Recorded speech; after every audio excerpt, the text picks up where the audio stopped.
Good morning, everyone, and Happy New Year. It's Terry Lynch. I'm the CEO of Power Nickel, and wanted to wish everyone a very Happy New Year. I think it's going to be a great year for us. And this is the first podcast of the year. I don't know if you saw that. Say that's the big lion. My son, God bless him, gave me this for a Christmas gift, and I thought, wow, that's cool. I'm going to wear that on the first podcast of the year. The Lion Zone was so amazing to us last year. I think it's going to be even better this year. And I thought out of faith and out of prosperity, I would wear this just to as a good luck charm. So thank you, Tyler, for the Christmas gift, and a little tongue in cheek about the Lion Zone and what it did for us in 24, what it's going to do for us in 2025. Today, I've got a fairly serious conversation to have with you, just to go through some things that we've learned, as a company, and the title of this podcast is a letter to our shareholders. So you'll be receiving this as part of a press release that we'll be putting out early next week, and I'm pre-recording this because I'll be traveling. But the press release is a fairly lengthy document. We encourage you to read it. We know it's a lengthy document, and it's a bit of a wordy read. It's got legalese, and it can't be done, any simpler than that. That's just the way it has to be. But it's an important document for you as a shareholder. And in this video today, what I'm going to try and do is try and clarify some things, try and make it a little simpler. And, I'm going to try and sort of answer, three key questions and go over some next steps. So the first question I'm going to answer is, what is this press release? Okay. So I'm going to go through that. And then I'm going to go through, why did the board authorize putting this press release out?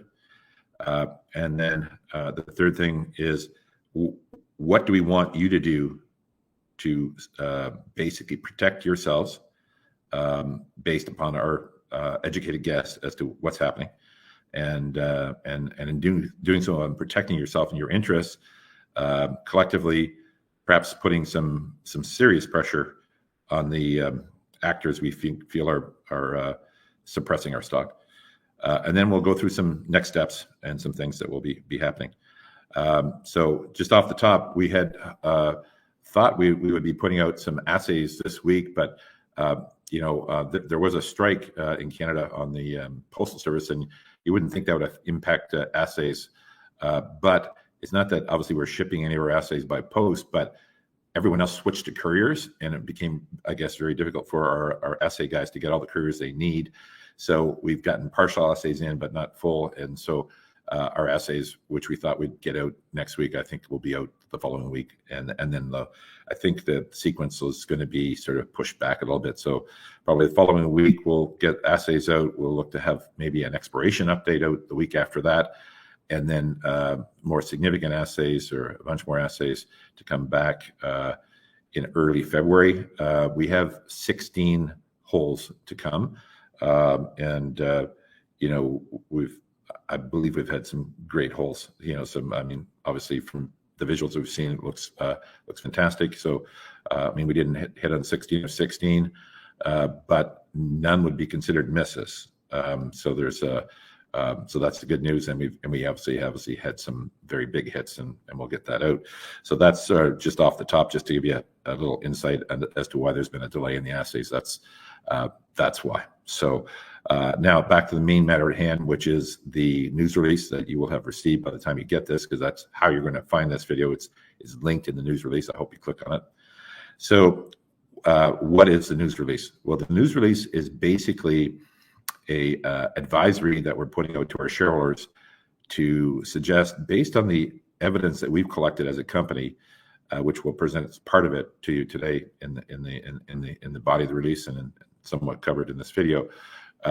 We believe that there's a preponderance of evidence that suggests there is a considerable naked short position in the company.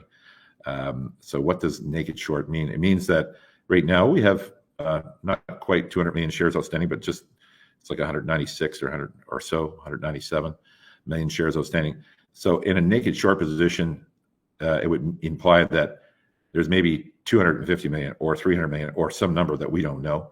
We honestly are just guessing, outstanding, that are in float. So in other words, there's 50 plus million. I don't know. There's some crazy number out there that's probably people that legitimately bought Power Nickel shareholders shares and think they own them, but they're not backed by certificates of the company, actual shareholder certificates. That's what that means. Okay. So we felt, the board felt that based on the evidence that we collected, that we needed to give an advisory to our shareholders of some steps that we've taken as a board to try and clean up this mess, and to protect their interests as shareholders. Steps that we would recommend that they do to ensure they get the spin-out shares, which we believe could be quite valuable, for their account, and that they get what they justly paid for. So this letter to our shareholders is really just to sort of set out some of the evidence, our recommendation as a board of how of what this means, and then our suggestions as to actions that you could take as a shareholder that would preserve your interests for sure in the best possible light. So and that's the whole intent of this is that we want our job fundamentally as a management team and as a board is to protect our shareholders' best interests and to advance things in their best interests. So we're doing this in that light. So that's what this is about. It's about us as a board recognizing through certain evidence that we've collected that perhaps our market is being manipulated, and there's certain steps that we're advocating that could help clear that up. I want to be clear that we don't 100% know anything. Okay, it's not much. It's sort of like but we have collected a preponderance of evidence that suggests the only reasonable alternative is there is a massive naked short position. Now, perhaps there's some other reasonable alternative. We've tried to find it. We've asked for from the people that we believe there is the naked short position to clarify things. They have not responded. We filed a complaint with CIRO and FINRA.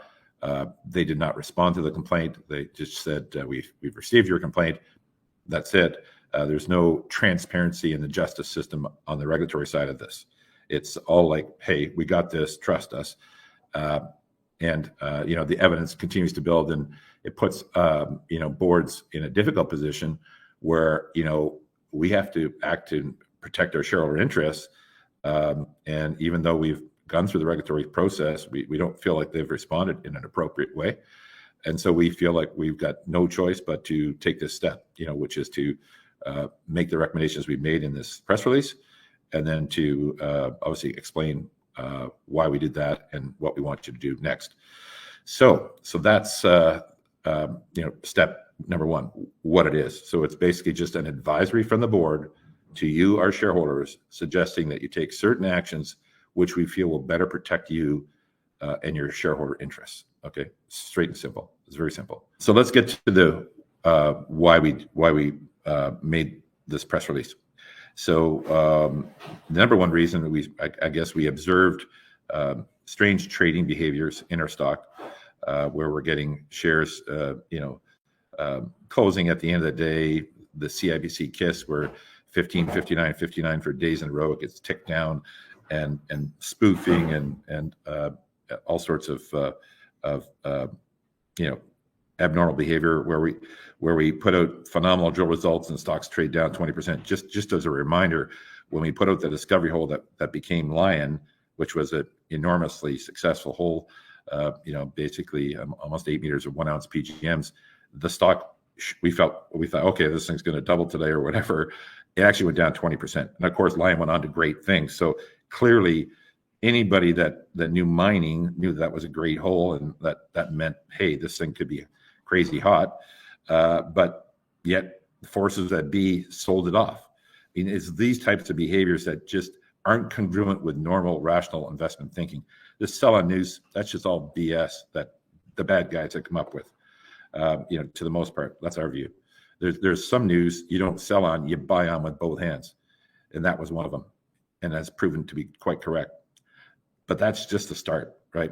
We started to collect data. We've got 3 primary sources that we've used to collect data. Share Intel, Generation IACP, and buy-ins.net. And across the board, all the data that we collected suggests that there is a massive short position in the company, documented.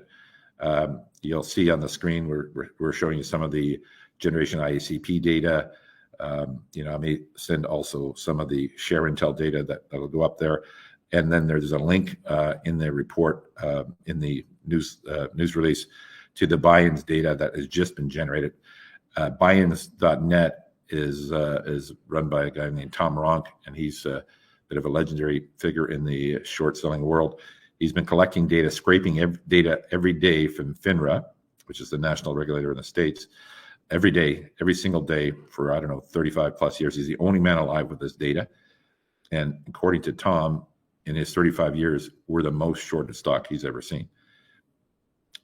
I don't know, so for us as a board, we collect all this data, all this information, observe the trading things.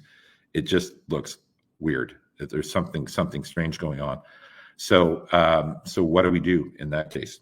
Well, first we did the normal thing. We complained to our regulators and gave them the evidence we had. And, the regulatory systems are self-regulatory systems both in Canada and the United States. And no doubt there's a lot of great people working for CIRO and FINRA. However, the system is, in my mind, it's just not just. It's not transparent. And justice should be transparent if it's to be fair. So we made the complaint. We obviously spent the money to put it together. And we had serious evidence. It's gotten only worse since then. And we received no reply other than we accept it, but that's it. If we find something untoward, we'll get back to you. That's just not acceptable in a situation like this. I don't know that it's ever acceptable. You should be able to see if you make a complaint, if it's being resolved, and what was the resolution. Where's the harm in that? Nonetheless, I'm not here to change CIRO or FINRA. Today, I'm here to protect my shareholders, okay? Nothing I can do about CIRO or FINRA, okay, in the short term. In the long run, we're working on some things with Save Canadian Mining, which we'll come back to in a bit. But in the short term, what we want to do is do things that can protect our shareholders. So we've seen the why is we basically have gathered a lot of evidence from various sources that suggests there's a massive naked short position in Power Nickel. Okay, so in that circumstances, what do we do? Well, first thing, we complained to regulators. That went nowhere. Second thing is we came up with this construct to think that, perhaps it would be best if we spun off our Chilean assets and our BC assets, which are, early stage, really exciting development or exploration assets, but quite different from the, very exciting development stage asset, which is NISC. So we thought from a business perspective, it makes sense to have that handled differently because there's probably different investors for each. And then we thought, there's probably a way to do this that would be constructive in this process of the catching the naked shorts. And the way to do it was to do it privately. So by doing it privately, it's not something, we've studied this at some length, and our feeling is if you did a public spinoff, that the gamers in the system, whoever has figured out how to manipulate the system, could game it again. So we decided that would not be appropriate. So, but by doing it privately, effectively, what we had our shareholders approve is that we would give out our dividend on the spin co, which is going to be, we think, very valuable to our shareholders, but only after they provided evidence through their DRS or certificates that they indeed own the stock. Okay, so that way we just reward our stockholders that physically or digitally have proof they own the stock. So in our case, where we have, I think, 196 or 197 million shares outstanding, there should be 196 to 197 million proofs that they own it, and of course they're going to get their fair share. Now, in the context where there's 250 million shares outstanding, because of this counterfeit situation. Those people that legitimately, bought the stock, think they're Power Nickel shareholders, and that could be anyone. It could be me, because my family, we've bought stock along the way here. It could be anybody who's listening to this call. We think it shows up in our account. We've got it on our brokerage record. Of course, we own the stock. Maybe so, and maybe not. So what we're suggesting is that we think that the best test of this system is to follow the instructions on the letter. There's sort of 3 sets of shareholders. I think I can possibly just maybe for a second review that. Better put my spectacles on since my eyes are not the best. There's registered shareholders, certificate shares, and uncertificate shares, and non-registered shareholders. Those are the four classes. You'll find yourself in one of those classes. You'll know that when you see it, and you should follow the advice given there. The main part of the advice there is that because it's private, you can't trade this stock in any event. At some point, our plan is to take the thing public, probably in Q2 or Q3, sometime soon. These are nice projects. We think they'll do well. But for now, it's not imminent from a trading perspective. So there's no need to have it to trade, because it's not possible. So we're requesting that you follow the instructions in the letter to request that your broker get you your share, your pro rata share that you're justified in getting, in your name or in the name of Endeavour Trust, who's our trustee and who we have complete confidence in to act in the appropriate way. So either directly, if you want it directly, or you can also put it in Endeavour, so that when we do go public in the future, assuming that happens, then it'll be very seamless to issue from there to you. So whichever one you find more comfortable for you, if you want it to directly get it into your hands, request it in your name.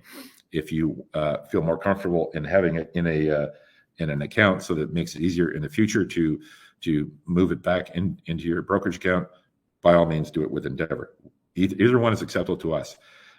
What we believe happens for you is, for sure, if you request this, and we've given you a letter to send to your broker, we're suggesting you also send a copy of that letter to the CFO of the broker. The reason why we do that is when you send a copy to the CFO, it triggers certain Sarbanes-Oxley provisions for the CFO to make sure that this thing is done on the level. So it's, again, all sort of a bit legalese, and again, pain in the butt to have to go through all this stuff for you and for us. Nonetheless, it's in our perspective as a board that this is the best thing we can do to help our shareholders and help the company, that you go through this process and request this. So if you do this, then and all, let's say the 197 million shares request this, or some significant portion of that, and remember, 50% is in close hands. There's another 25% in very close hands that I'm talking to daily, that brokers that control this type of stock. So we're going to get to a lot of the stock very, very quickly, and we believe they'll follow up and ask for this. So this will do one of two things. It'll as these requests go into the brokers, I believe, will initially acknowledge and reply, okay, we're going to do that for you. At some point, if the theory is true and there is a bunch of counterfeit shares, then there's going to be more requests than there is shares to handle out. What happens then? Well, that we don't know. That's the giant unknown. So many theories on that. It's a company called Overstock. Patrick Byrne did this, not exactly like this, but he created a token that was the same concept, something that was non-fungible, like these shares are non-fungible, i.e. you can't copy them. And it did lead to a bit of a short squeeze. So could it happen here? It's possible. Again, I've always said to people, you should be investing in Power Nickel because of the underlying merits of the projects and the properties. not on the short squeeze possibilities. That's something that we're going through just to try and clean this thing up once and for all, so we just get normal stock behavior. When we put out good news, the stock goes up, and we trade in line with the success of our drill bit, which is all any mining company really should ask for, is that we just get fairly valued for the success and or failures that we have. So that's what we're trying to achieve here. So if everyone will listen to our suggestions, they will make this request following the one of the 4 ways that you own the stock, and you'll request to your broker, copy to the CFO, that this is what we want you to do, and I suggest you can do it by email first, but you got to get a response from these guys. If you don't get a response from these guys, and you've talked to them on the phone, and you sent them an email and you get no response, then you need to send a registered letter, okay? Because then it's like undeniable proof that you've made a choice as a shareholder. You've given instructions. It's been delivered to them. If they don't follow it, it's on them, okay? So you're building this stress case for them because they have to act, okay? So, and look, there's many great brokers out there that are doing the right thing, and I'm not trying to malign the industry or any particular broker. I'm just saying, we've got to be, look after our shareholders based upon the evidence that we see. This is what we got. This is our suggestions as to way to best ensure our shareholders get the shares that they deserve in the spin out. Okay. And by taking care of this, they will, basically ensure that they'll get their share of the spin out. And, potentially it could cause, other actions. If there is counterfeit shares out there, and a lot of them, then I suspect that would force the brokers into covering the stock. But honestly, I don't know. We'll see. This is a test. But what it will do for sure is, I know that if we do this, this will be the best way that you protect and make sure you get this valuable spin out shares. And that's our number one objective, is to make sure you do that. Okay. So follow the instructions in the letter based upon what shareholder class you are, and do that. We will be trying to be helpful as a company. We've hired Aura Capital to help us to deal, with the shareholders, just because we're super skinny from an admin perspective. So it made sense that we hired a third party to help us deal with this. So it's possible you'll either receive a call or possibly be talking to Aura if you try to reach out to us to get education as to, a little bit more color on the thing. So if I don't reach out to you directly, which is unlikely, just given my travel and work schedule, and or Duncan, probably Aura Capital will be the group that talks to you and walks you through the process and the best way to sort of protect yourself. So that's that's what's going to happen. And one of the other reasons why we're doing this is we wanted to show the industry, that this has happened to us. It's undoubtedly happened to them. And we, of course, many of you know that I was co-founder of Save Canadian Mining, and we've done a lot of work advocating against naked shorts. It's interesting. Just in the last week, Ciro has put out a new bulletin that has some potential promise to it. To be honest with you, I've actually reached out to Ciro, and it looks promising. And I've specifically asked them. They're basically talking about going to an enforcement of a T+1 settlement. So in other words, when you buy a share or sell a share, you have 1 day to settle that transaction, i.e., 1 day to pay for the share, 1 day to deliver the share. But quite often in Canada, we've allowed that to go on for days and days, where people don't, and weeks, and sometimes months, where people don't deliver the shares, and somehow, they get away with it. We don't understand how that happens, but it has happened. It does happen. Our view on Save Canadian Mining was that they're using a thing called the short market exempt clause to manufacture paper to allow them to respond to any sort of bids and sell into the bid without stock to deliver.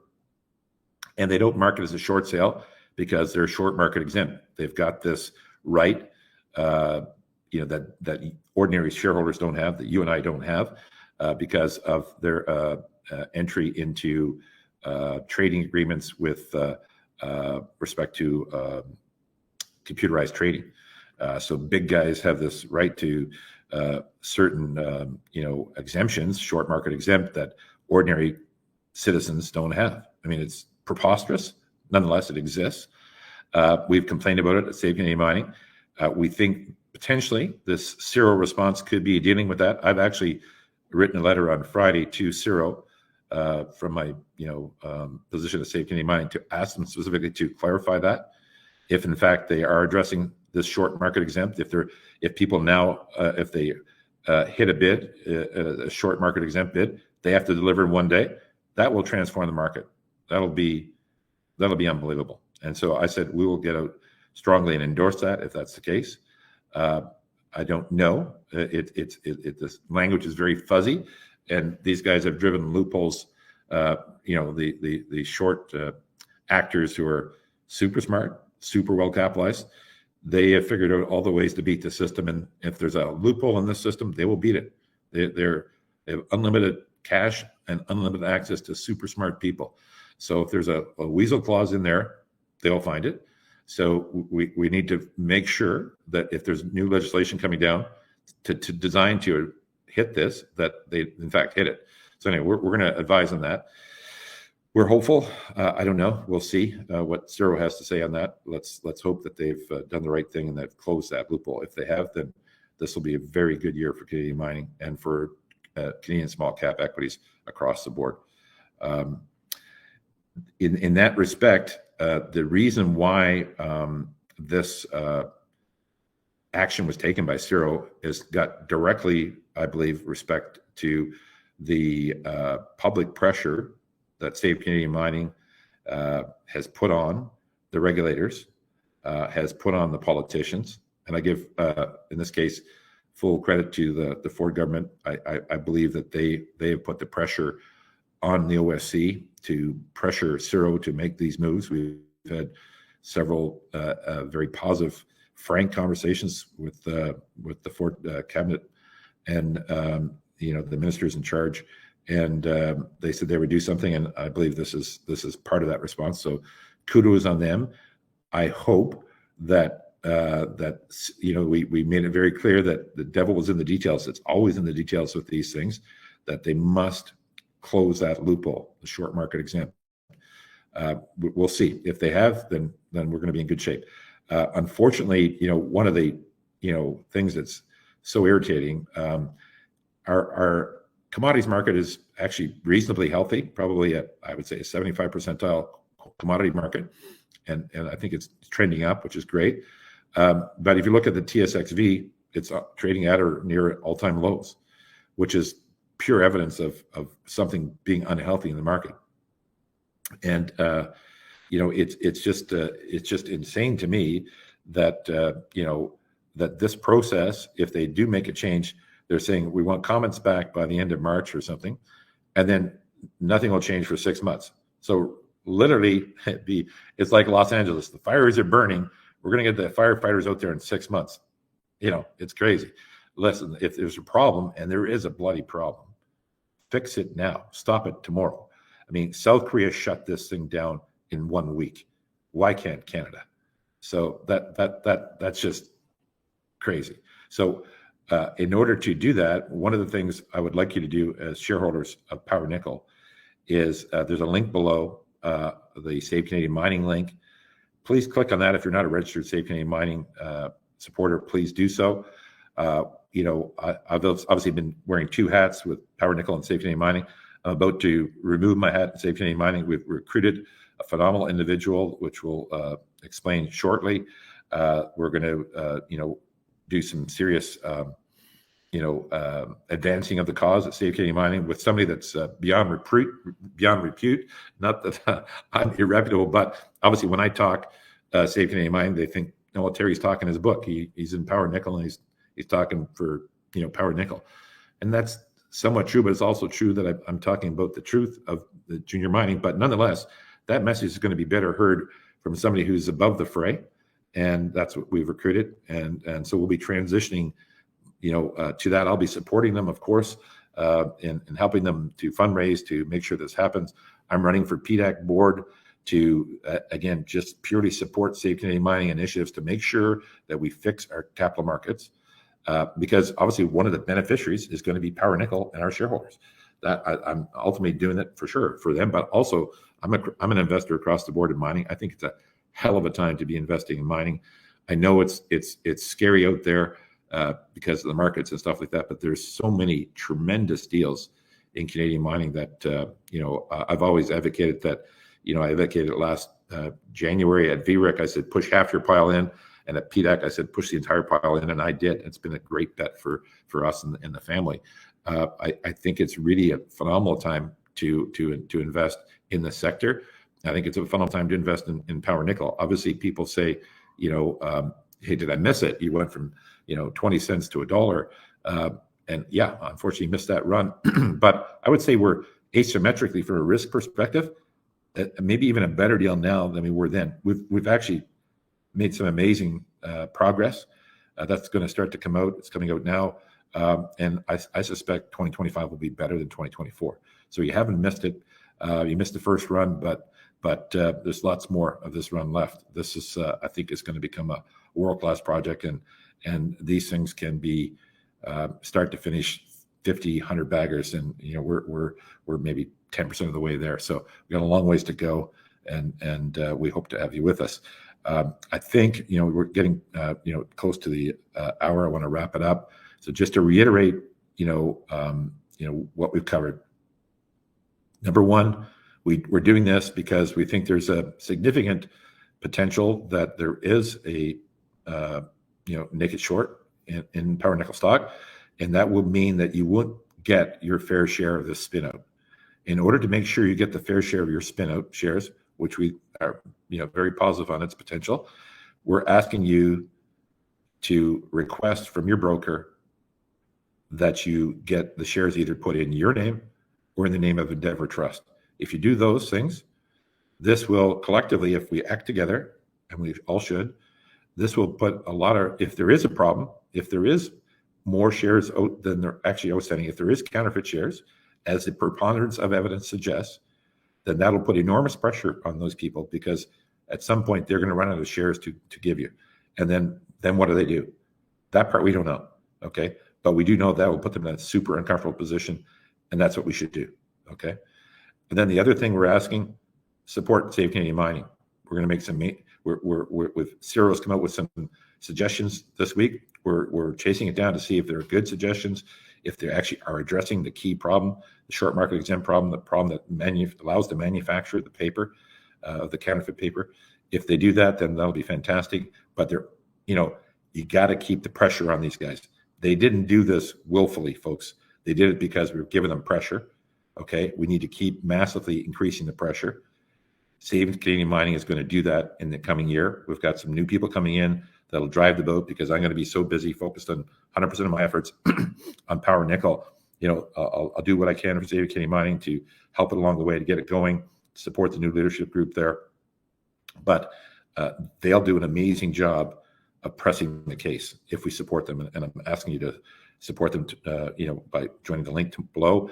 I'm also going to be sending this to my peers that are currently in Save Canadian Mining, and many junior mining executives that have reached out over the years and saying, how can I help? How can I support? Now's the time to support, guys. And we'll be giving, Power Nickel is going to be giving $25,000 to Save Canadian Mining.